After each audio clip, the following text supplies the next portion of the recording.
Welcome everyone to yet another BrightGen release webinar of Salesforce Summer 21 release this time. Your presenter, I'm on my own this time rather than having my partner in crime Clive with me. He's taken advantage of the loosening of lockdown restrictions into the UK to head off for another holiday. So it'll just be me today. Usual rules apply. If you've got any questions, please post them in the chat.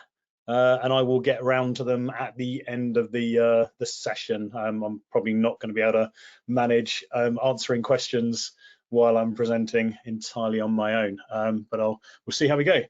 Right, so without further ado, let's move on. So here's the agenda. Much like Clive, I'm not going to read through them with you. This is what we'll be talking about. No great surprises. Slightly different order to how we normally do it, really to match the Salesforce release notes. So moving on to our traditional first topic, fond farewells. So the following features are shuffling off this mortal coil and joining the choir invisible.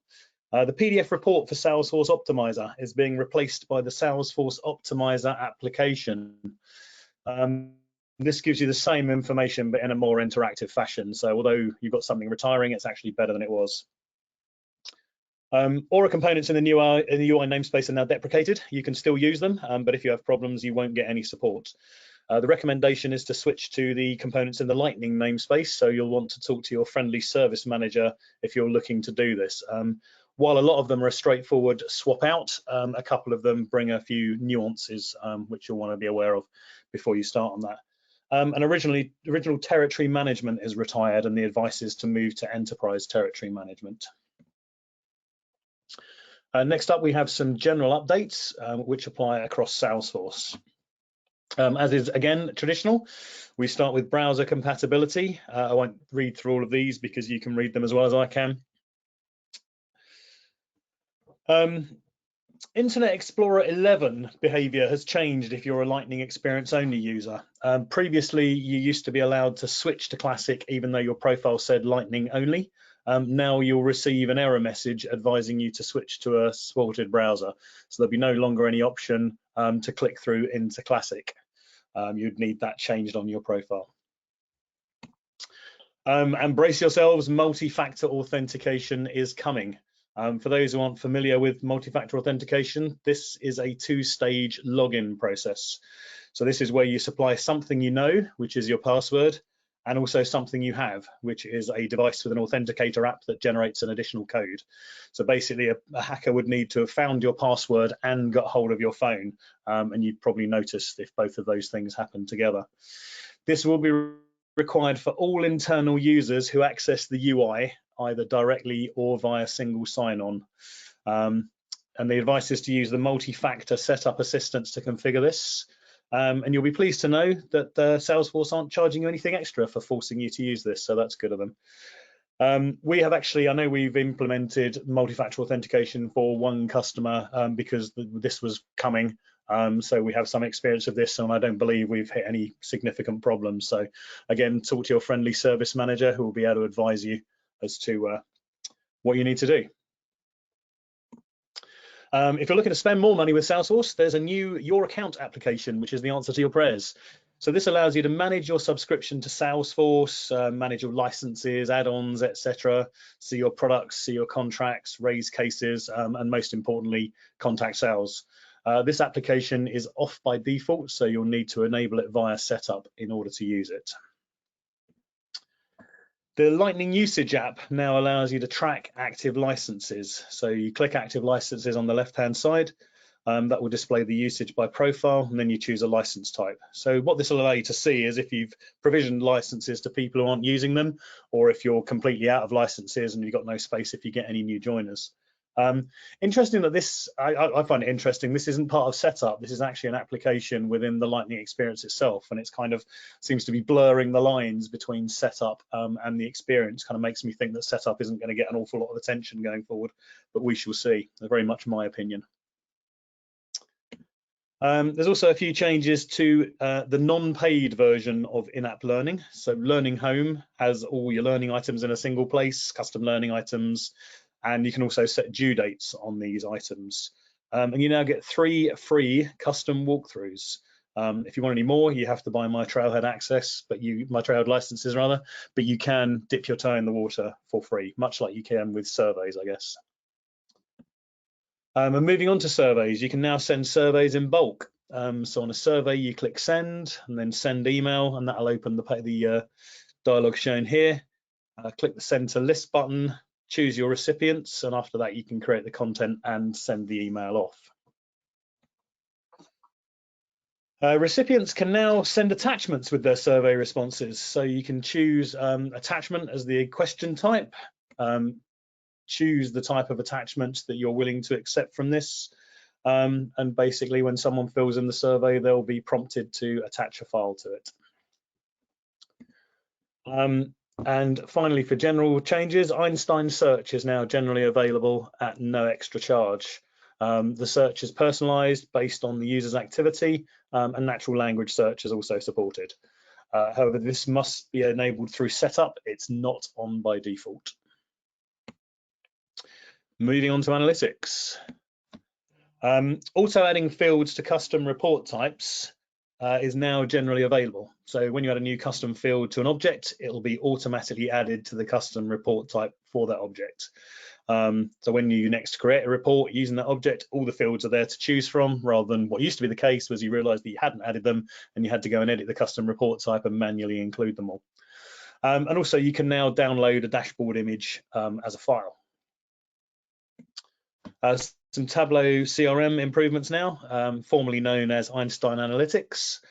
The Salesforce output connector is now generally available. So this allows you to export data into any org from Tableau CRM. This allows you to maybe take some data out of Salesforce, do some manipulation, and then feed it back in again, or feed it into another Salesforce org. You can schedule recipes and data flows to run after other items have completed. So this will allow you to serialize your work. As shown in the screenshot there, you've got the schedule for something and you can say it runs after these items. You've also got version history, which is really good. So that allows you to restore previous versions of recipes. So if you make a change and you realize actually you've broken something or you've changed it in a way that you didn't want to, you can go back to a previous version and start again. Previously, I think you had to export the file and save it away somewhere and import it later on. And recipes also have an undo and redo loop. So as you make changes, you can easily undo the last couple if you decide that they weren't what you were hoping for after all.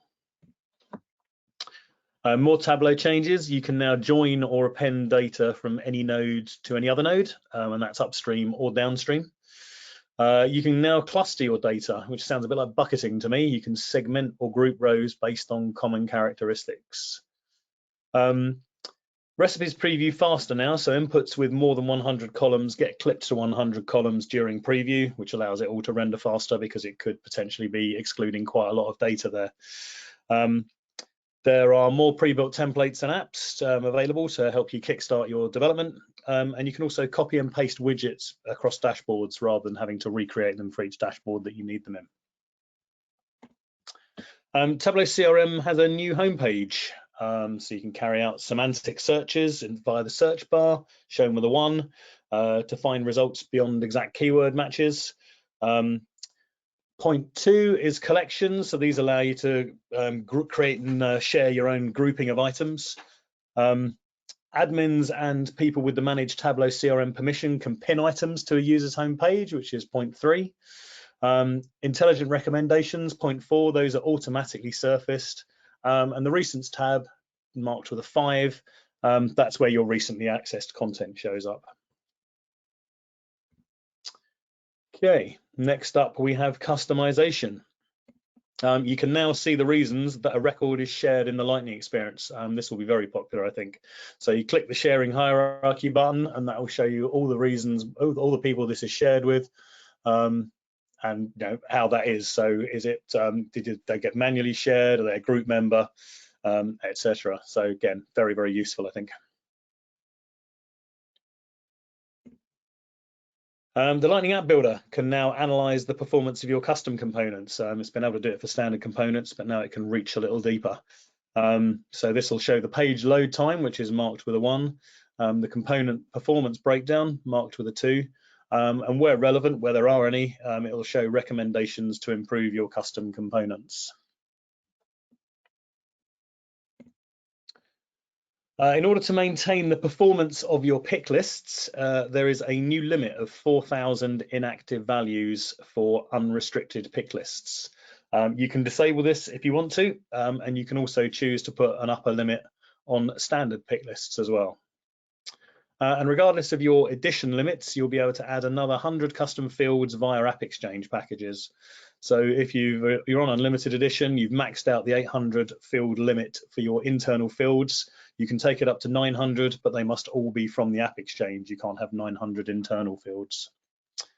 And finally, mass actions are now supported when you're working in list view. Okay, next up we have Lightning components. Lightning Web Component actions are now generally available. So that's really good news to those of us who didn't really like having to put a thin Aura wrapper around the Lightning Web Component in order to plumb it in as an action. There's no need to do that anymore. Changes made to Lightning components now appear in the setup audit trail. So if a component starts behaving differently, you can see who applied the changes and when.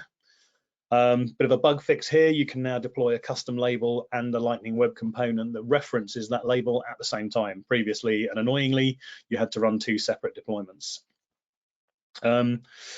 As is often the case, as the Lightning UI and the underlying web components evolve, the DOM structure changes underneath you. So you may find your automated tests break when the Summer 21 release goes live. Test in a sandbox. And finally, access modifiers on Apex properties will be enforced. That means if you're accessing a property whose getter is private, that will stop working. So make sure you test your custom UI in a sandbox for many reasons, really.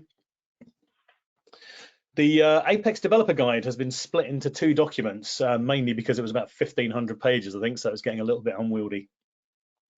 So the developer guide's still there, and that contains the concepts, but the reference information, so all the various namespaces and the classes within those namespaces, etc., that's been moved out into a separate reference guide.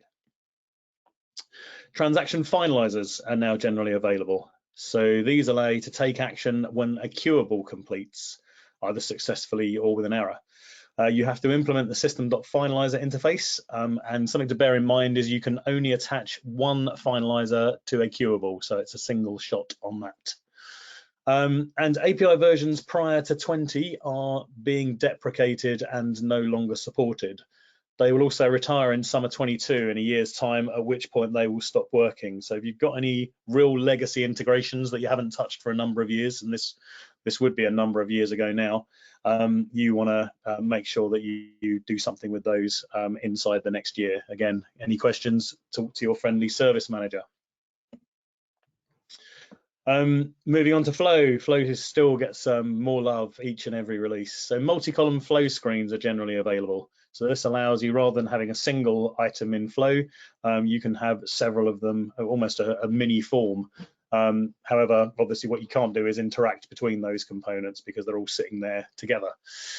The process for this is first you drag a section component onto the screen canvas. You define the columns, the width, and if there's any custom visibility rules around this, and then you can drag the screen items onto the section as you would drag screen items onto the canvas using the regular builder. And finally, from customization, a few more flow changes. Record trigger flows can now use is changed, is new, and prior value. That allows you to access the current and previous state of a record in formulas. Again, very useful stuff.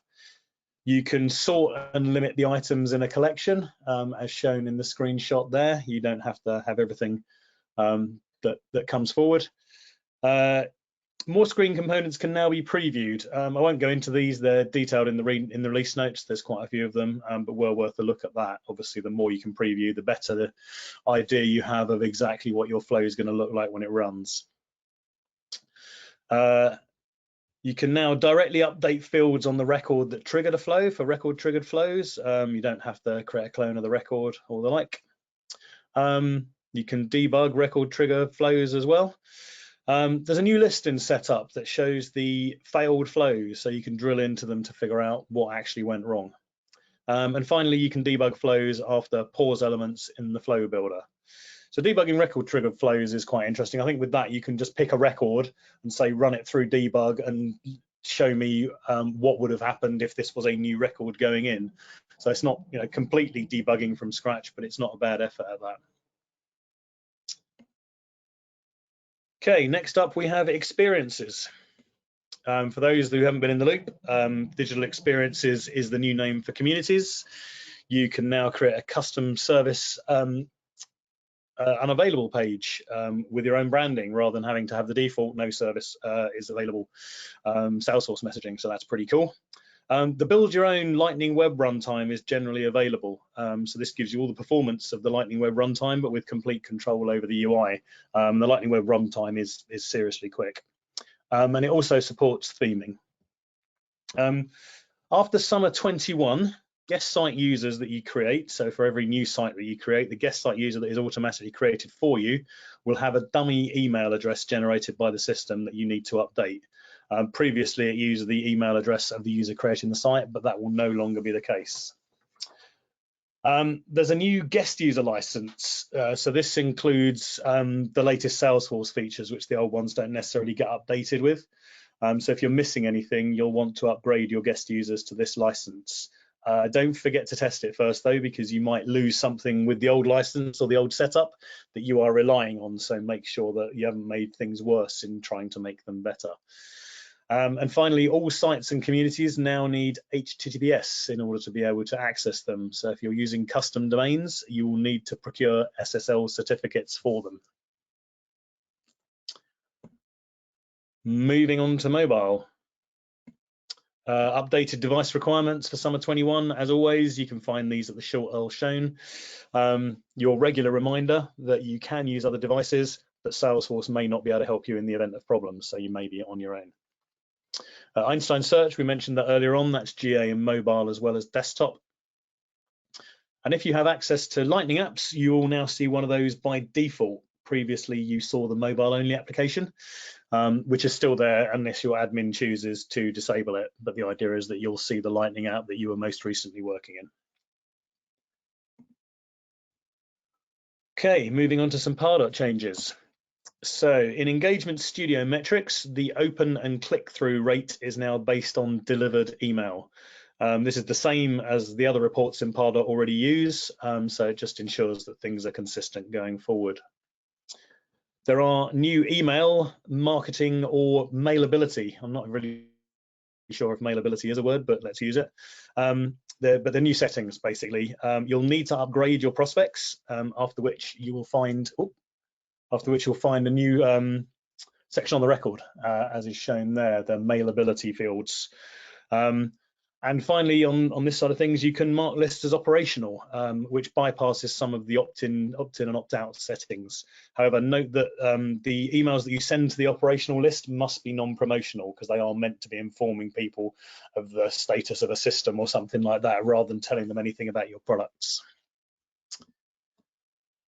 Einstein send time optimization. This is quite interesting. So this uses machine learning to figure out the best time for a recipient to receive an email. This is only available in the new email send experience, and about 72 hours after you enable it, and the training is complete, users can select the Einstein optimized option when sending an email, as shown in the little grab from the screen there. Object Sync for Pardot is now GA. This is previously known as Pardot Object Sync. You have to create an app with the new template in order to use this version. Oh, sorry, jumped ahead there. You can now track accounts as campaign members. A very interesting change there. And you can now assign a user the Manage Marketing Setup Tasks permission and view setup and configuration. And basically that gives them access to all the Pardot configuration options, so you can have someone who's a dedicated marketing admin rather than having to give them full system administrator privileges. Okay, next up, sales. Pipeline inspection. So this is a new feature. It provides key metrics, weekly changes in key fields like close dates, amounts, stages, forecast categories. So if things are continually being pushed out, your pipeline inspection will show you those changes. This does require enabling via the setup link, the setup details shown there. And here's the UI. So this is the pipeline inspection page. So one is quick filters, so things like my team, my opportunities, the usual sort of thing you'll be familiar with. You just select it. 2 is a metric. So if you click on a metric, you'll see matching opportunities. If you want to more than this, the quick filters, you can refine the view with custom filters via the icon button shown and marked with a 3. And if you hover over a field, you can see what changed, who changed it, and when they did it, and that is shown in the item marked with a 4. There is a new setup flow for creating forecast types, and you can now base forecasts on custom fields as long as they are number and current or currency types. So you don't have to do it on opportunity amounts anymore. There's also an update available to delete the original territory management sharing rules. So this will be enforced in the next release, which is winter 22, if you can believe it. But I'd apply this as soon as you can. Otherwise, you might be sharing records that you don't intend to share without realizing it because of these leftover sharing rules. Email next. You can exclude your internal IP addresses from email open statistics, which is definitely something I would think everyone would want to do.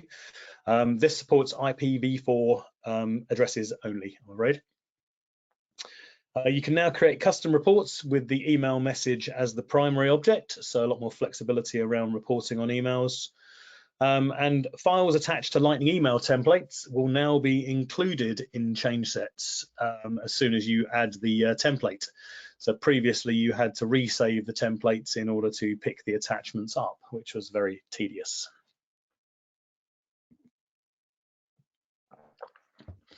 Email templates now have improved error handling. If there are errors, there's an icon at the top right which indicates this, the little no entry type of sign. When you select a component with an error, the tab and field, that's 2 and 3 on the right hand side, will be decorated to identify what the error is. And also marked with a 4, components with errors are shown on the canvas, so very much like the Lightning App Builder.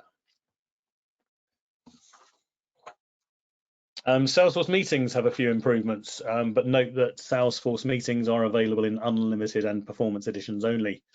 You can now take action directly from the attendees' details, so you can send them an email, you can add their title if it's missing, or you can create a related record, so you can create a contact lead or account from the details. There's also improved meetings insight on the event detail page, which shows the highest priority cases, outstanding requests, and after the meeting is finished, post-meeting reminders. But what it will show you during the meeting is if there's anything that you're supposed to have done for that customer that you haven't already done, anything that's outstanding, so that gives you the heads up that you might want to get onto that before they start giving you a hard time during your meeting. Continuing with meetings, you can now use custom Lightning components on the event record page. And Zoom integration is available, although you do need Einstein activity capture enabled in order to use this. This does require setup, and reps will need their own Zoom account that they connect to Salesforce. So effectively, they are connecting their personal Zoom account rather than a single corporate Zoom account. And finally, you can add the meeting digest that we saw on the previous page. You can add that as a custom tab into Microsoft Teams.